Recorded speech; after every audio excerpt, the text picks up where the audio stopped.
Boa tarde a todos. Boa tarde. Sejam bem-vindos mais uma vez a esta casa de oração, neste sábado à tarde, com muita alegria que recebemos a todos e que nós nos sintamos em paz por estarmos aqui. Esse é o local que o Cristo reservou para nós estarmos na tarde de hoje, é o local que Ele preparou para cada um chegar aqui, nos sentarmos, nos aconchegarmos e estarmos em sintonia com Deus, nosso Pai misericordioso. Então nós vamos, depois da música, da nossa harmonização, tão importante para nós, sabe, Luiz? Essa semana eu estou lendo um livro, ele é fininho, do Leon Denis, que é a arte no Espiritismo, né? E tem uma psicografia no texto, fala de todas as artes, na verdade, né? Da poesia, do teatro, da pintura, da oratória, que também é uma arte, da música.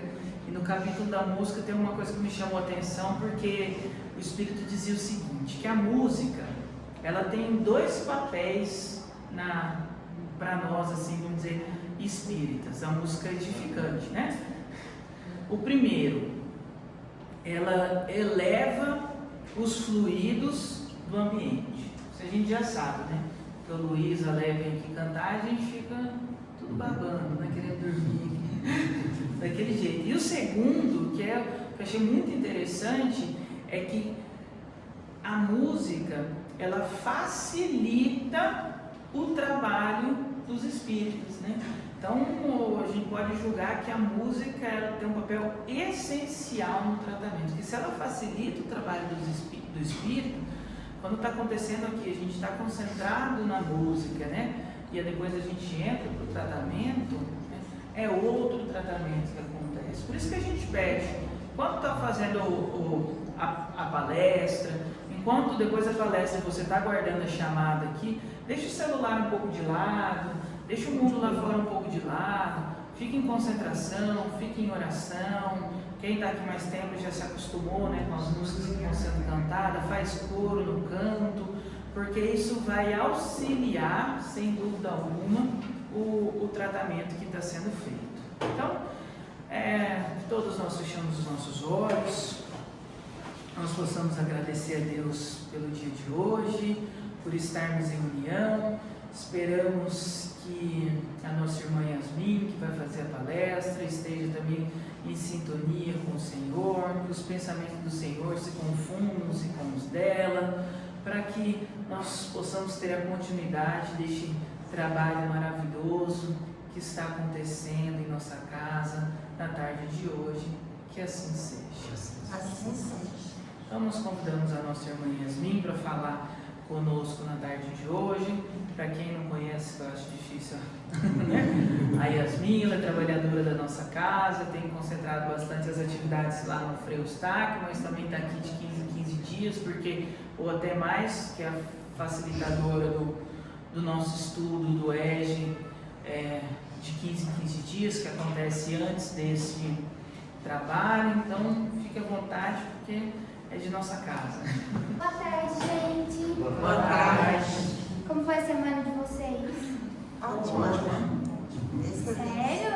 Nossa, eu precisava de mais uns 3 dias úteis na minha. Só pra eu conseguir vencer essa semana, porque eu trabalho acumulado para depois. Na próxima tem menos, não. É verdade. E na outra também, né? Sexta e segunda. Vixe. Muito né? Muito barato. Bom, hoje a gente vai conversar sobre chakras. Foi um pedido para a gente poder falar um pouco sobre esse assunto, foi uma sugestão de palestra. E antes da gente entender sobre chakras, a gente precisa de alguns conceitos. E a gente precisa entender algumas coisas antes de tudo isso. Primeiro, Luiz, inclusive, que a gente precisava arrumar alguém para falar sobre o livro Brasil, Coração do Mundo, Pátria do Evangelho. A gente tem falado muito sobre ele, a gente precisava discorrer um pouco mais sobre ele. Mas trazendo um contexto desse livro. Lá, Humberto de Campos fala que a árvore do Evangelho foi plantada 4 vezes, em 4 nações diferentes. A primeira vez que ela foi plantada na Índia, trazendo todo o conhecimento das verdades universais. A segunda vez que ela foi plantada no Egito, também trazendo todos os conceitos das verdades universais. Na terceira vez, ela foi plantada em Israel, só que ela não trouxe a verdade por completo. Ela trouxe só uma parte da verdade. E essa verdade foi trazida pelo Cristo. Então, quando Cristo veio à Terra, naquela região, ele trouxe parte da verdade, que é a parte mais importante, que é a que fala sobre o amor, que revela sobre o amor. E por último, a gente sabe que ela foi transplantada aqui para o Brasil. Então, estamos aqui regando todos nós, os nossos corações, os nossos pensamentos, nós regamos a árvore do Evangelho. Dito isso, quando a gente vai falar de chakras, a gente confunde muito, não confunde, mas a gente traz muita informação do que essas outras religiões têm. Por exemplo, o hinduísmo na Índia. Só que eles têm todo esse conhecimento que é milenar. Eu não sei se vocês sabem, mas o livro sagrado, considerado sagrado mais antigo do mundo chama Os Vedas. E eles não conseguem datar a antiguidade desses manuscritos, de tão antigo que eles são. E eles trazem todas as verdades que o Espiritismo revela para nós hoje em dia. Então, tudo que a gente tem de conhecimento sobre vida eterna, transição planetária, sobre reencarnações, sobre chakras, tudo isso, esses manuscritos, são 4 volumes, se eu não me engano. Esses manuscritos já constam essas informações. Por quê? No livro Brasil, Coração do Mundo, Pátria do Evangelho, o Humberto de Campos nos conta que a primeira vez que a árvore do Evangelho foi plantada, ela foi plantada na Índia. Por isso que muitas das verdades espíritas têm em comum coisas da Índia, coisas do Egito. Aí o Evangelho que a gente tem em comum em Israel. Pronto. E agora a verdade espírita aqui no Brasil. Para a gente entender o que é chakras e onde ele fica localizado, a gente precisa entender como ele é formado. Então a gente vai passar por todo esse processo. Eu vou falando, dando conceitos que a gente precisa entender. Não entendeu naquele mesmo esquema? Levanta a mão assim, Yasmin, não entendi. Repete, por favor, que aí eu tento explicar de outra maneira. Combinado? Todo mundo? Sim. Tá bom, então vamos lá. Primeiro conceito que a gente precisa entender: fluido cósmico universal. Todo mundo sabe o que é? Sim. Não. Tá, eu gosto. No livro A Gênesis ele tem várias definições, mas a que eu mais gosto está em Evolução em Dois Mundos, no capítulo 1, no item que se chama Plasma Divino. André Luiz nos diz: o fluido cósmico é o plasma divino, hausto do Criador ou força nervosa do Todo Sábio. Neste elemento primordial vibram e vivem constelações e sóis, mundos e seres, como peixes no oceano. Nessa substância original, ao influxo do próprio Senhor Supremo, operam as inteligências divinas, a ele agregadas em processo de comunhão indescritível, extraindo desse hálito espiritual os celeiros da energia com que constrói os sistemas da imensidade, em serviço de cocriação em plano maior, de conformidade com os desígnios do Todo Misericordioso, que faz dele agentes orientadores da criação excelsa. Vocês já ouviram aquela expressão, estamos nadando no fluido cósmico universal como peixes no oceano? Todo mundo conhece essa expressão, que é muito utilizada no Espiritismo? É exatamente isso. O fluido cósmico universal, algumas religiões, a própria ciência, chama de éter divino ou de hálito divino, porque é daí que se origina todo o universo, tudo que nós conhecemos. Seria o princípio, o início de tudo, antes mesmo do que a gente conhece como Big Bang. Antes de tudo isso, assim, a matéria-prima, sabe? O primeiro de tudo é aquilo ali. E nós estamos imersos nesse fluido cósmico universal. E tudo que nós conhecemos deriva desse fluido, através da vontade divina. Até aí todo mundo entendeu? Sim. Então, o fluido cósmico universal é o que insere todos nós e a partir dele que tudo é criado, através da vontade divina. No livro A Gênesis, capítulo 6, item 10, diz o seguinte: há um fluido etéreo que enche o espaço e penetra os corpos. Esse fluido é o éter, ou matéria cósmica primitiva, geradora do mundo e dos seres. São inerentes, ou seja, inseparáveis, ao éter as forças que presidiram a metamorfose da matéria, as leis imutáveis e necessárias que regem o mundo.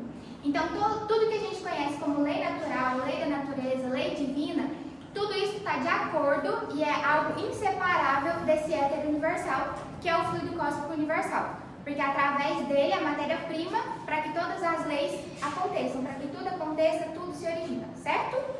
Certo. Segunda coisa que a gente precisa entender, o que é o fluido vital? Na questão, eu vou ler primeiro a 65, depois a 64, porque discordando um pouco de Kardec, me achando muito, eu acho que faz mais sentido quando a gente vai ler primeiro a 65, depois a gente lê a 64. Na questão 65 diz o seguinte: o princípio vital reside num dos corpos que conhecemos. Ele tem sua fonte no fluido universal. É o que chamais fluido magnético ou fluido elétrico animalizado. É intermediário o laço entre o espírito e a matéria. Então, o que é o princípio vital? É o que nos dá vida, mas não só nós como seres humanos. É o que dá vida às plantas, é o que dá vida aos animais. O que dá vida é esse princípio vital, ou fluido vital, ou fluido magnético, ou fluido elétrico animalizado. São várias denominações para a mesma coisa. Na questão 64, Kardec pergunta o seguinte: vimos que o espírito e a matéria são dois elementos constitutivos do universo. O princípio vital formaria um terceiro? É sem dúvida um dos elementos necessários à constituição do universo, mas que também... Só um minutinho que a garganta secou. Mas que também tem sua origem na matéria universal modificada. É para vós um elemento como o oxigênio e o hidrogênio, que, entretanto, não são elementos primitivos, pois que tudo isso resulta de um mesmo princípio. Então, o que ele tem falado para nós? Que o princípio vital, ele é originário do princípio falei por mim. Do princípio cósmico universal. Obrigada, gente. Então, ele descende do fluido cósmico universal. Então, ele é uma derivação. É igual o suco, quando a gente mistura água com a polpa da fruta. Então, a água é o princípio, o fluido cósmico universal. Então, a gente misturou um pouquinho de suco da polpa da fruta, temos um novo produto, que é o suco, certo? Então, essa derivação é o princípio vital. Então, definimos princípio vital, fluido cósmico universal. Agora, ele faz uma diferenciação do que seria esse fluido magnético. Na questão 427, ele pergunta o seguinte: de que natureza é o agente que se chama fluido magnético?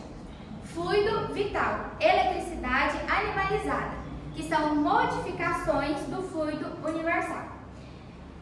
O que confunde muito é assim, ou talvez não confunda, só confunda a minha cabeça. A gente fala assim, a pessoa tem muito magnetismo. Aquela pessoa tem um magnetismo muito forte. Ou quando a gente vai falar sobre os médiums de cura. Os médiums de cura, eles têm um magnetismo muito forte. Por quê? Eles têm essa quantidade de fluido muito forte. Desse fluido vital, desse princípio vital mesmo. Tem um livro do Divaldo, com Manuel Filomeno de Miranda, agora eu não lembro o nome do livro, que ele fala sobre uma transfusão de fluido vital, assim como a gente faz transfusão de sangue. Vocês já ouviram falar? Alguém lembra o nome do livro? Me ajudar? Não lembro não. É obsessão, desobsessão, loucuras da obsessão, é alguma coisa com obsessão, que do Divaldo com Manuel Filomeno de Miranda, ele fala sobre isso. Ele fala que é possível a gente fazer essa transfusão. Uma forma muito simples da gente fazer essa transfusão é durante o passe, certo? Então, quando a gente fala, a pessoa tem muito magnetismo, ela tem um fluido magnético muito forte, nada mais é do que o princípio vital que dá a vida à matéria, que dá a vida à matéria orgânica em excesso, que ele consegue transmitir para outra pessoa. Aí, aqui teria uma diferença sobre 3 tipos de passes, porque a gente tem o passe magnético, a gente tem o passe misto e o passe espiritual. O passe magnético é exatamente essa transfusão dos fluidos em excesso do magnetizador para o paciente. O misto é quando a espiritualidade superior trabalha o fluido do passista e, através da vontade do passista, esse fluido é transmitido ao paciente. Certo? Então, sem a espiritualidade, não tem como fazer essa transfusão de fluido vital, que é o misto, que é o que acontece aqui. E o espiritual, quando a gente faz a oração por alguém, a espiritualidade amiga vai lá socorrer aquela pessoa. Esse é o passo espiritual. Entendemos? Todo mundo? Vocês estão tão caladinhos? Certeza? Tá tudo certo? Então tá, vamos lá. Na questão 70, ele pergunta o seguinte: em que se transforma a matéria e o princípio vital dos seres orgânicos quando eles morrem? A matéria inerte se decompõe e vai formar novos organismos. Mas o que eu quero chamar a atenção é para o comentário de Kardec a essa questão 70, que ele diz o seguinte: o fluido vital se transmite de um indivíduo a outro. Aquele que tiver em maior porção pode dá-lo a um que tenha em menor. E, em certos casos, prolongar a vida prestes a extinguir. A quantidade de fluido vital não é absoluta em todos os seres orgânicos, que foi o que a gente comentou. Há que se acham, por assim dizer, saturados desse fluido, enquanto outros o possuem em quantidade apenas suficiente. Por isso a necessidade do passe misto, a necessidade da espiritualidade trabalhar esse fluido para a gente conseguir fazer a doação. Por isso, quando a gente convida as pessoas, vamos ser passistas, vamos fazer o curso de passe, a gente fala assim, mas eu não dou conta disso não. Você sozinho não, mas com o auxílio da espiritualidade, todos nós que desejamos conseguimos. Certo até aí? Então, perispírito. O que é o perispírito? Eu fiquei devendo na última vez, né? Eu fiz uma explicação muito rápida, agora eu vou me redimir. O perispírito, eu gostei muito da definição de Joana de Ângeles. É um livro pouco conhecido dela, psicografia do Divaldo também, que chama Estudo Espírita. Ele é um livro bem pequeno, bem simples, que ele traz vários conceitos assim básicos sobre o espiritismo pra gente. E ela define o perispírito assim: o perispírito ou psicossoma se constitui de variados fluidos que se agregam decorrente da energia universal primitiva. Então, assim como o fluido vital, o perispírito é derivado do fluido cósmico universal, certo? É derivação direta. Porque os chakras, que é o objeto do nosso estudo de hoje, ele é uma derivação do perispírito, e que é derivado do fluido cósmico universal. Calma aí que a gente já chega lá. Onde eu parei? Aqui.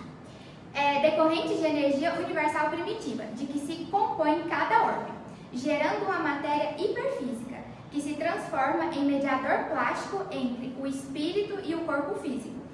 A gente tinha comentado também que nosso corpo orgânico é formado pelo nosso perispírito. É ele que dá a forma para o nosso corpo, a saúde do nosso corpo orgânico ou também as doenças do nosso corpo orgânico. Até aí tudo bem? Alguma dúvida? Alguém perdido e nem sabe onde está? Mais alguém? Revestimento temporário imprescindível à encarnação e à reencarnação. É tanto mais denso ou sutil quanto evoluído seja o espírito, que dele se utiliza, também considerado corpo astral. Exterioriza-se através e além do involutório carnal, irradiando-se como energia específica ou aura. Tem uma questão que aí eu não consegui definir. Algumas pessoas dizem que nós temos 7 corpos, que seria o corpo físico, o corpo espiritual, que é o perispírito, o duplo etéreo, a áurea, o espírito e os outros 2 eu não vou lembrar. Eu acho que é corpo astral e corpo mental, se eu não estiver enganada. É isso mesmo. Aí algumas pessoas já falam, algumas literaturas já falam, são só 5, que é o corpo material, o perispírito. Aí o perispírito ele é subdividido em duplo etéreo, em áurea e qualquer outro? Duplo etéreo, áurea?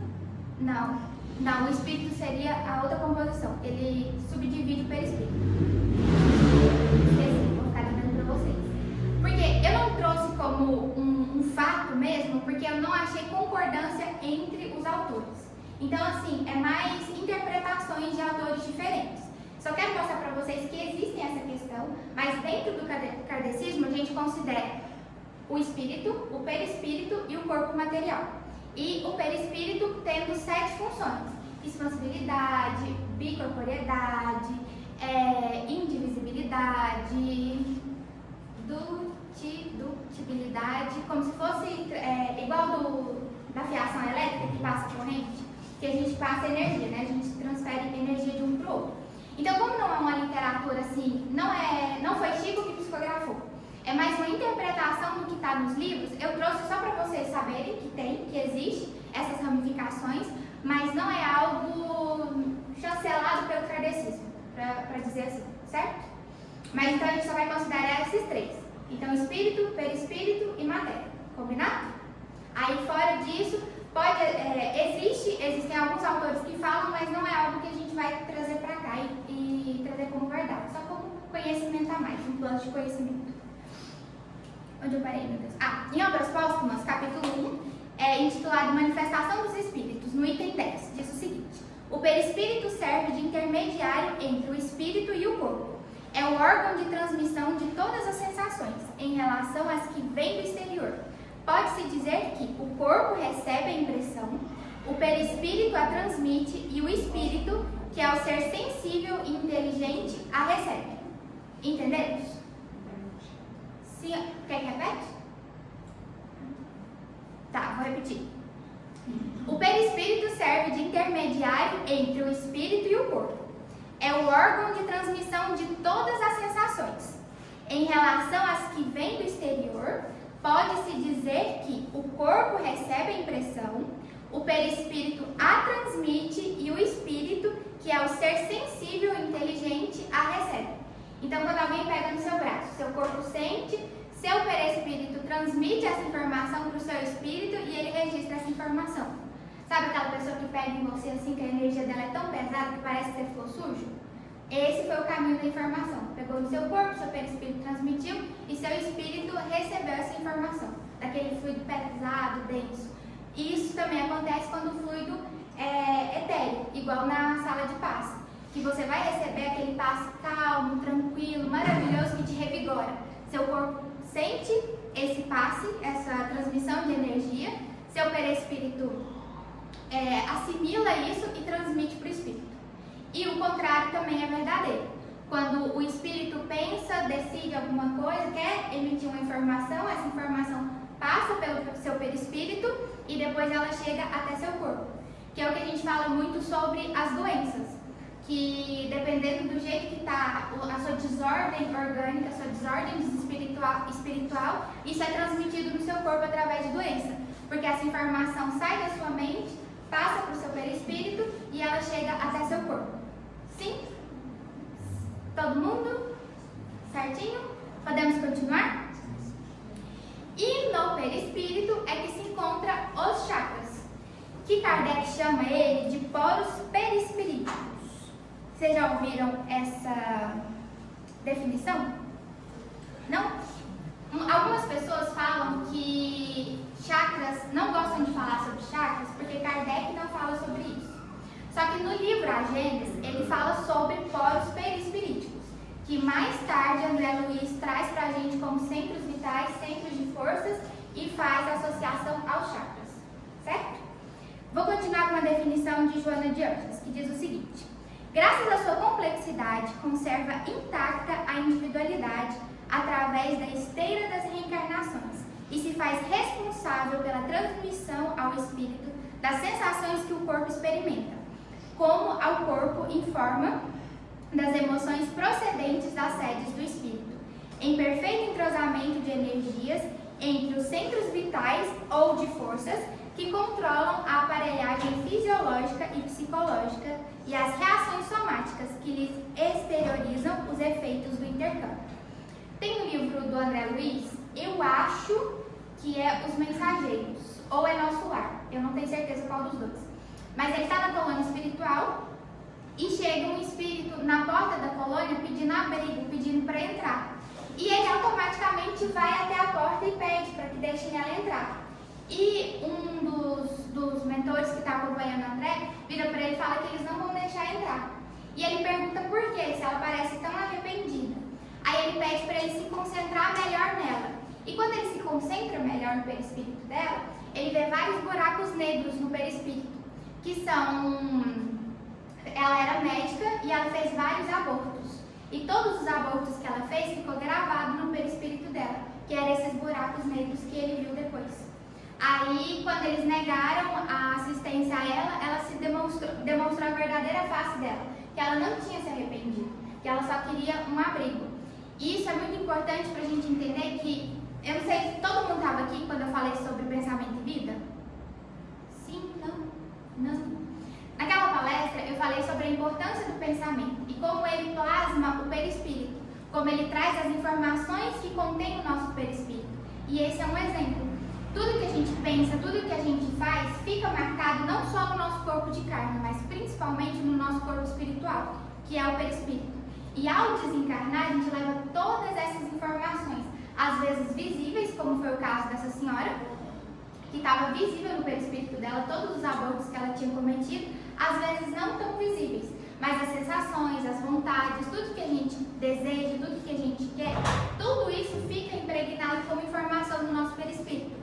E até na palestra eu tinha comentado com vocês que dentro da reunião mediúnica, quando a gente recebe um espírito na reunião de desobsessão, que você sabe tudo o que aconteceu com ele, todas essas sensações, é nada mais nada menos do que a gente está lendo no perispírito dele todas essas informações. Certo? Muita informação para vocês? Não? Está tranquilo até agora? Podemos continuar?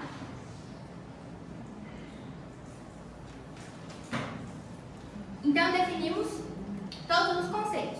Fluido cósmico universal, princípio vital, perispírito. Agora eu vou mostrar para vocês como funciona o tratamento espiritual. Desse jeitinho. Nós temos o fluido universal, que deriva o fluido vital, que deriva o fluido magnético, certo? Que a gente tinha conversado mais cedo.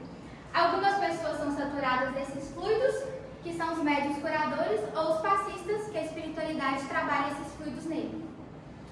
E através do passe, eles transmitem esses fluidos para os centros de forças, que a gente nomeou hoje como chakras.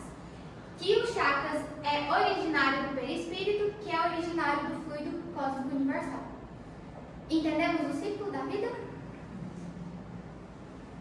Sim ou não? Sim? No livro dos médiuns, no capítulo 4, no item 74, Kardec pergunta o seguinte para os espíritos.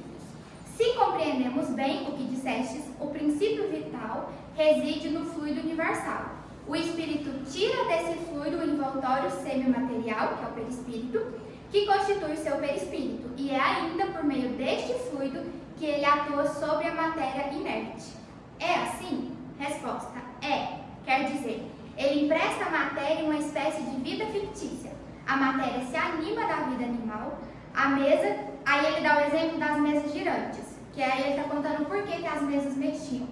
A mesa que se move debaixo de vossas mãos vive como animal, obedece por si mesma ao ser inteligente. Não é este quem a impele, como faz o homem com o fardo. Quando ela se eleva, não é o espírito quem a levanta com o esforço do seu braço, é a própria mesa que, animada, obedece à impulsão que lhe dá o espírito. Entendemos até aqui? Alguma dúvida? Certeza? Todo mundo? Podemos continuar? No livro No Invisível, Leon Denis, no capítulo 15, diz o seguinte: o mundo dos fluidos, mais que qualquer outro, está submetido às leis de atração. Pela vontade, atraímos forças boas ou más, em harmonia com os nossos pensamentos e sentimentos. A vontade de aliviar, de curar, comunica ao fluido magnético propriedades curativas. O remédio para nossos males está em nós. Vamos relembrar a questão 459, que diz o seguinte: os espíritos influem em nosso pensamento e em nossos atos? Resposta: pode falar alto, gente. Muito mais do que imaginar, pois frequentemente são eles que vos dirigem. No item 18, Kardec complementa, no item 18 do capítulo 14 de A Gênese, ele complementa essa pergunta com a seguinte afirmação: sendo o perispírito dos encarnados de natureza idêntica dos fluidos espirituais, ele os assimila com facilidade, qual se for uma esponja a embebecer-se de um líquido. Esses fluidos exercem sobre o perispírito uma ação tanto mais direta quanto por sua expansão e irradiação. O perispírito acaba se confundindo com eles. É daí que vem a expressão incorporação. A incorporação, ela não é igual no filme Ghost, que o espírito entra dentro do corpo de outra pessoa. A incorporação é o perispírito do médium com o perispírito do espírito, que está no mundo espiritual. Então, essa junção dos dois perispíritos que nós chamamos de incorporação. Então, não é que o termo incorporação está errado. É porque a incorporação é de perispírito a perispírito. Não é um espírito entrando dentro do corpo de uma pessoa. Entendemos? Aí, através dessa incorporação, dessa sobreposição de perispíritos, que nós temos as manifestações mediúnicas, que nós temos que algumas pessoas são governadas pelos espíritos através das obsessões. Entendemos? Até aqui? Tudo certinho? E ele continua. Os fluidos espirituais atuam sobre o perispírito e este, por sua vez, reage sobre o organismo material com que se acha em contato molecular. Então, o nosso corpo está conectado com o perispírito molécula a molécula, célula a célula. Cada célula do seu corpo está ligado por um fio com o seu perispírito. E isso acontece durante a encarnação, que essas células são amarradas, que esses fios são conectados, fio a fio, célula a célula, conforme o nosso corpo material vai se desenvolvendo durante a gestação. E durante a desencarnação, cada um desses fios são desligados. Eu não sei se vocês já acompanharam de perto o processo de desencarnação de alguma pessoa, mas ali nos momentos finais, a desencarnação ela é feita do pé para a cabeça. Então você vai sentindo os pés da pessoa ficando rígido, ficando frio, gelado, as pernas vão perdendo o movimento, elas vão ficando mais rígidas, e isso vai subindo até os órgãos. Eles são desligados de cima para baixo, não, de baixo para cima. Então a primeira função que a pessoa, quando está prestes a desencarnar, que ela perde é de fazer xixi. A bexiga não funciona mais.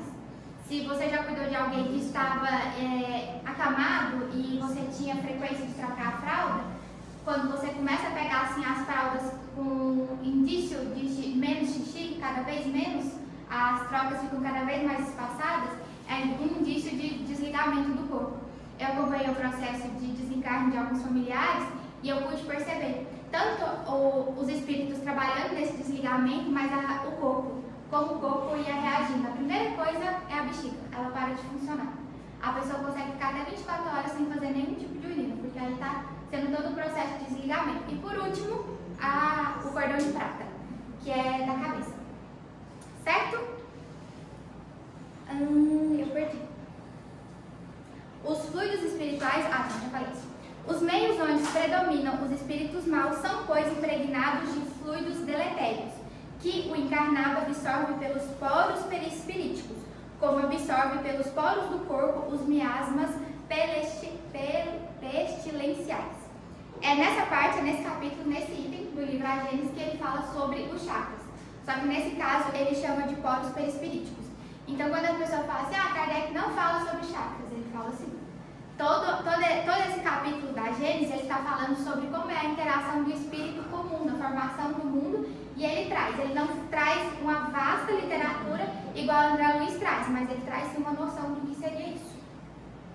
Em Missionários da Luz, no capítulo 19, André Luiz nos diz: assim como o corpo físico pode ingerir alimentos venenosos que intoxicam os tecidos, também o organismo perispiritual pode absorver elementos de degradação que lhe corroem os centros de força, com reflexo sobre as células materiais.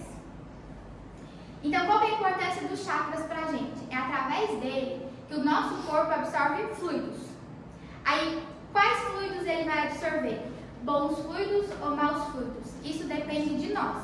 Depende dos nossos pensamentos, depende dos lugares que nós frequentamos, das pessoas que nós estamos convivendo. Por quê? Quando aquela pessoa... Você já tem alguém, um conhecido, que tudo para ele é ruim? Que a dor do dedo dele é maior que a dor do dedo de todo mundo? Que a dor de cabeça dele é maior que a dor de cabeça de todo mundo? Que o problema dele é maior que o problema de todo mundo? O tanto que é difícil ficar perto dessa pessoa, que assim, a gente não consegue, quando fica muito tempo, você sai esgotado, parecendo que você capinou assim, mais de 2 alqueires. Nossa, 2 alqueires, nossa. Não é pesado, não te cansa muito, porque você está absorvendo aqueles fluidos muito densos, muito pesados. E isso vem desequilibrando o seu corpo espiritual. Isso vem desequilibrando as suas energias. Os chakras, eles rodam num sentido... É horário? Horário, né? Eles rodam no sentido horário. Então, quando tem esse desequilíbrio, ou eles começam a rodar muito lento, ou eles invertem o sentido de rotação. E isso traz muito prejuízo para você. Quer um exemplo? Quando você está com dor de cabeça, a primeira coisa que a gente faz é instintivo. Fazer isso aqui, ó. Vocês nunca fizeram isso? Só eu? Eu achei que todo mundo assim, não é? É instintivo. É do nosso instinto fazer isso aqui. Por quê? Você está equilibrando o seu chakra frontal. Você está voltando ele. Se ele estiver devagar, você está movimentando a energia dele e consertando no lugar certo. Eu achei que eu estava trazendo uma grande informação. Nem sempre funciona. Oi? Nem sempre funciona. E a fé, Magali? Cadê a fé? Cadê a fé? Cadê o magnetismo nas mãos? Oi?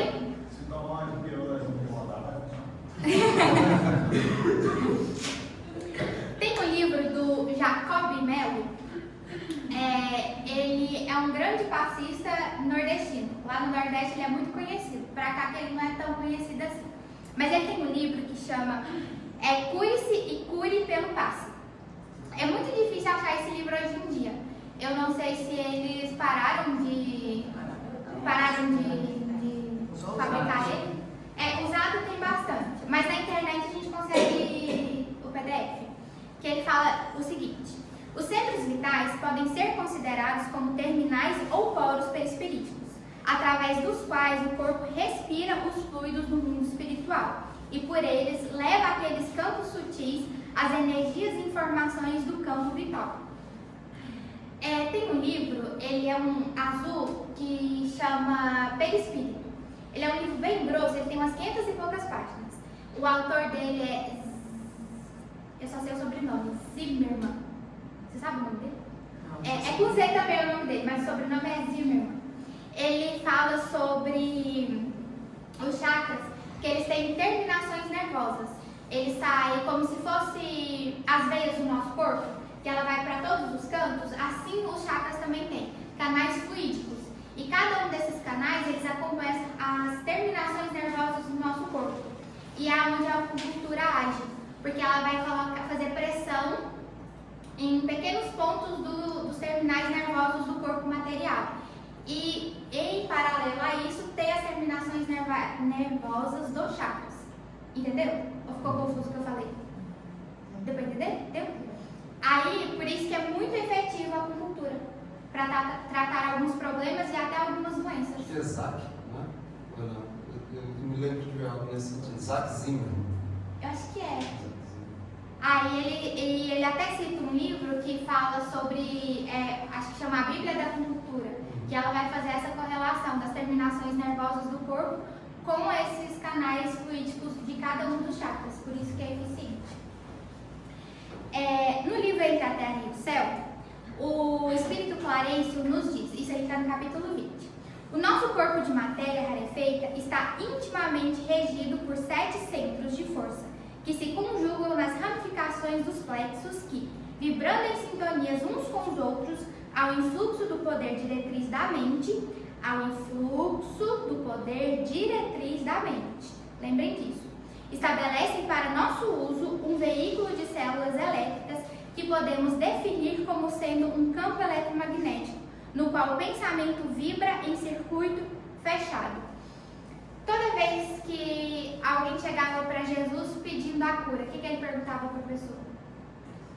Onde você quer que eu faça? Oi? Onde está a sua fé? O que você quer que eu faça? O que você quer que eu faça?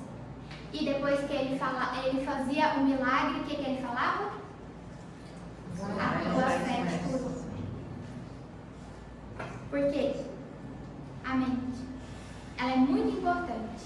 A informação que vai ser recebida pelos seus chakras no tratamento espiritual, ou numa prece, ou em qualquer lugar que você for, ela precisa ser primeiro recebida pela sua mente.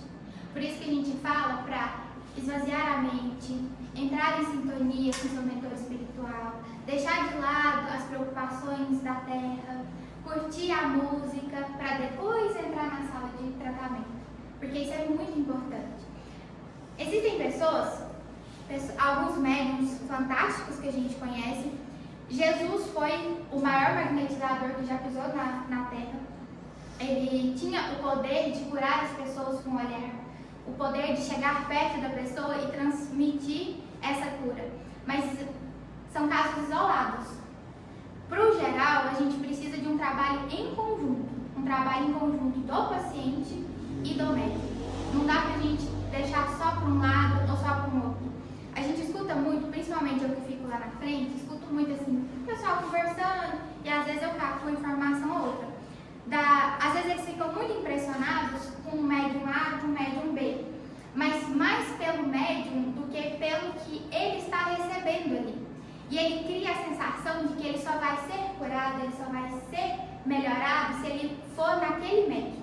E isso não existe. A fixação mental dele vai ajudar, porque é um processo da mente. A cura começa sempre na nossa mente, é um processo da mente.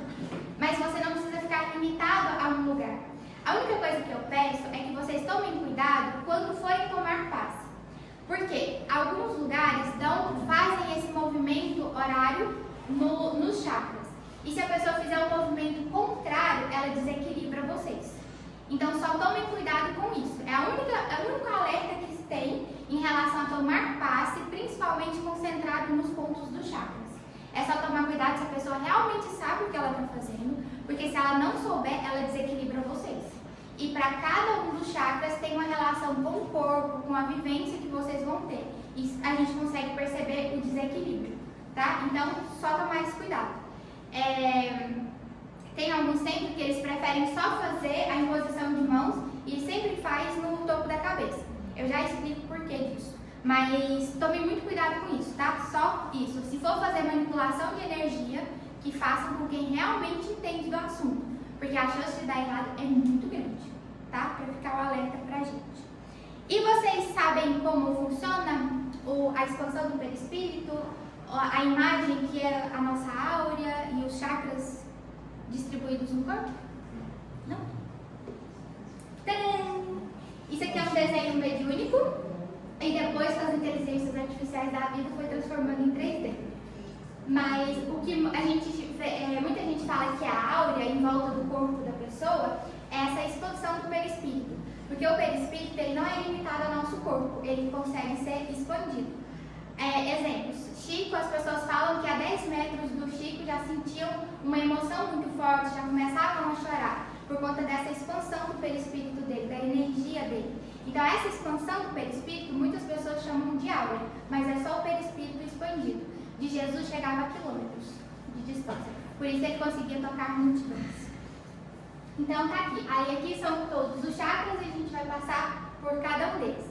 Eles são assim, tá? Eles não são alinhadinhos retinhos, igual a maioria dos desenhos falam. É o plexo, né? Plexo. O esplênico. Ele é deslocado aqui, nessa região do lado esquerdo, na mesma altura do gastro. O baço. Do gastro. Do baço. É do gastro. Eles ficam na mesma linha, no mesmo horizonte, porém um aqui na frente e o outro aqui na lateral da costela. O esplênico acho que é em cima do baço, né? É, em cima do baço, isso. Entre a terra e o céu, no capítulo 20, Clarence nos conta: analisando a filosofia do perispírito, classifiquemos os seus centros de força, aproveitando a lembrança das regiões mais importantes do corpo terrestre. O coronário, que na Terra é considerado pela filosofia hindu como sendo o lótus de 1000 pétalas, por ser o mais significativo em razão do seu alto potencial de radiações, de vez que nele assenta a ligação com a mente, fulgurante sede da consciência. Logo após, anotamos o centro cerebral, em seguida o cerebral aqui, então o coronário fica aqui em cima, o cerebral aqui, que a gente chama de terceiro olho, algumas culturas chamam de terceiro olho, o laríngeo, o centro cardíaco, o esplênico, o gástrico e o genésico, que está aqui. Lembrando que ele não é retinho assim, e ele, para quem consegue ver, alguns médiuns videntes, eles emitem essas radiações de cores, que coincidentemente é a cor do arco-íris, que é a cor da refração da luz do sol. A luz do sol, que é tão importante para a nossa vida, ela emite cada uma das cores dos nossos chakras. Continuemos. Agora eu vou falar a função de cada um pouquinho, tá? Só rapidinho, prometo, e eu acabo. Coronário. Nele assenta a ligação com a mente, fulgurante sede da consciência. Esse centro recebe, em primeiro lugar, os estímulos do espírito, comandando os demais, vibrando todavia com eles em justo regime de interdependência. Considerando os fenômenos do corpo físico e satisfazendo aos impositivos da simplicidade, dele emanam as energias de sustentação do sistema nervoso e suas subdivisões, sendo responsável pela alimentação das células do pensamento e o provedor de todos os recursos eletromagnéticos indispensáveis à estabilidade orgânica. O centro coronário, instalado na região central do cérebro, sede da mente, centro que assimila os estímulos do plano superior e orienta a forma, o movimento e a estabilidade do metabolismo orgânico e a vida consciencial da alma encarnada ou desencarnada, das cintas de aprendizado que lhe corresponde ao abrigo planetário. O centro coronário supervisiona ainda os outros centros vitais, que lhe obedecem ao impulso procedente do espírito, assim como as peças secundárias de uma usina respondem ao comando da peça motor. Por isso que em alguns centros a gente só faz o passe concentrado no topo da cabeça, porque concentrando ali ele consegue mandar essas energias para todos os outros centros de forma eficiente e de uma forma que não desequilibre a pessoa, porque aí o próprio comando do chakra coronário, ele vai mandando as energias conforme necessário para cada um dos outros 6. Entendidos até aí? Frontal. Ele ordena as percepções de variada espécie. Percepção essas que, na vestimenta carnal, constitui a visão, a audição, o tato e a vasta rede de processos da inteligência que dizem a respeito à palavra, à cultura, à arte, ao saber. É no centro cerebral que possuímos o comando do núcleo endócrino referente aos poderes psíquicos. Ou seja, é ele que comanda toda a parte de hormônios que comanda as nossas partes neurais. Igual a melatonina, que é responsável pelo nosso sono, pelo nosso descanso. Serotonina, que mais, gente? Mais um. Eu só sei esses 2. Endorfina, dopamina, adrenalina. Então, todos esses hormônios são comandados e sintetizados pelos nossos, principalmente no campo espiritual, pelo nosso chakra frontal. Laríngeo. Preside os fenômenos vocais, inclusive as atividades do timo, da tireoide e da paratireoide, controlando notadamente a respiração e a fonação. Então, se a gente tem algum desequilíbrio nessas áreas, geralmente a gente faz um passe concentrado nessa região, nesse centro de força, para ele poder absorver as energias e tratarem essas áreas. Cardíaco. Sustenta o serviço das emoções e do equilíbrio geral, dirigindo a emotividade e a circulação das forças de base. Eu fiz um curso de passe e o professor que estava dando esse curso, ele é um médico cardiologista e ele falava assim que a gente não pode dar passe concentrado no cardíaco, porque é muito perigoso. Que ele já teve relatos da pessoa desencarnar, porque como foi muito forte, muito concentrado, acelerou muito o coração da pessoa e desarritmou o coração físico. Então tem que tomar cuidado com isso também. Gástrico.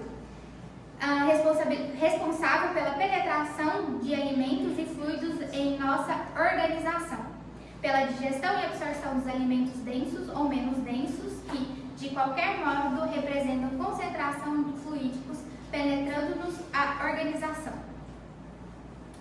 O esplênico. Assinalamos o centro esplênico que, no corpo denso, está sediado no baço, regulando a distribuição e a circulação adequada dos recursos vitais em todos os estaninhos do veículo de que nos servimos, determinando todas as atividades em que se exprime o sistema hemático dentro das variações de meio e volume sanguíneo. Então, no caso gástrico, né? Ele é muito importante para as questões de doenças de sangue, pela absorção de alimentos, pela nossa nutrição. Às vezes, quando assim, a gente está mal energeticamente, uma das primeiras coisas que estraga é o estômago, já reparou? E aí ele tem toda a comunicação com o corpo através da corrente sanguínea. E o genésio. Localiza o santuário do sexo como templo modelador de formas e estímulos, guiando a modelagem de novas formas entre os homens ou o estabelecimento de estímulos criadores com vista ao trabalho e associação e a realização entre as almas.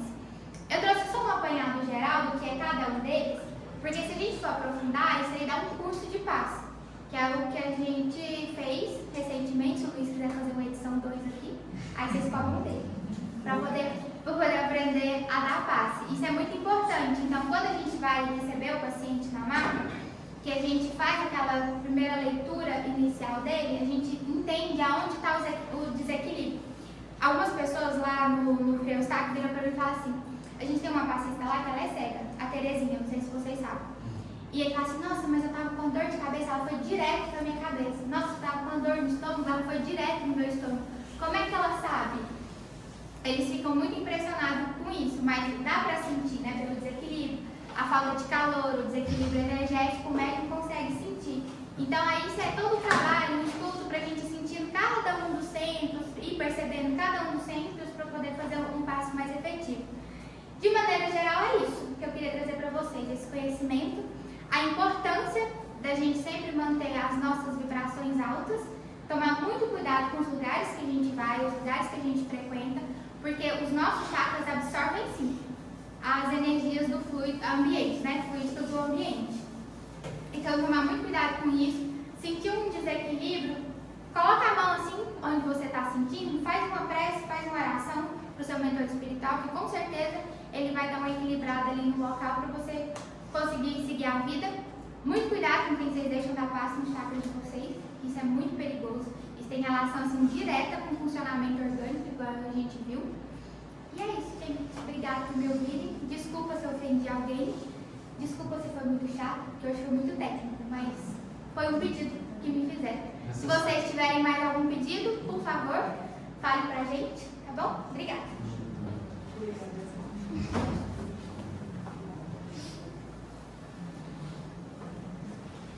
Obrigado, Yasmin. É muito bom, gostoso esse assunto. Yasmin citou que nós fizemos o estudo, né? Nós gastamos uns 2 ou 3 meses aí, ou mais do que isso, para falar sobre isso daqui, sobre esses chakras. No estudo que nós fizemos no ano retrasado para o passado, de 2023 para 2024, lá no Freostáquio, do tanto que é complexo. E às vezes esses assuntos, eles são deixados do lado das casas espíritas, porque você, Kardec não falou, ou falou pouco, né? Como a Yasmin citou, ele falou sobre os poros espirituais. Mas se falou pouco, porque não é importante. Na verdade, não é isso, né? Kardec falou pouco porque tinha tantas outras coisas para falar de novo, que ele não precisava gastar tempo com assuntos que já tinha muito assunto, né? Já tem muito assunto, então, assim, isso aqui já tem, vamos falar disso, né? Não que isso seja menos importante, até porque na introdução do livro dos Espíritos, Kardec fala que o ensino do Espírito que vem é um ensino universal. Se ele é um ensino universal, ele não é exclusivo da doutrina espírita, ele já passou por todas as outras religiões. Kardec fez a codificação. É por isso que nós também não falamos que Kardec é o fundador do Espiritismo, porque essas ideias Elas sempre existiram, estavam por aí espalhadas em vários locais, em várias religiões, em vários livros. Kardec é o codificador, que ele codifica, colocando dentro de uma sistemática, né, dentro de um livro com perguntas e respostas para nós estudarmos. Então, obrigado mais uma vez, Yasmin. Espero que esse aproveitou para todos. Nós vamos dar início então à próxima parte do nosso trabalho, que é o trabalho de passe. Agradecendo a Deus por esse instante que tivemos aqui agora, agradecendo a Deus também pela oportunidade que nós temos de continuarmos as nossas atividades, que neste trabalho de passe, Senhor, que neste tratamento nós possamos encontrar aqui aquilo que viemos buscar, se for de nosso merecimento, se for da sua permissão. Que o Senhor nos abençoe e nos guie, que assim seja.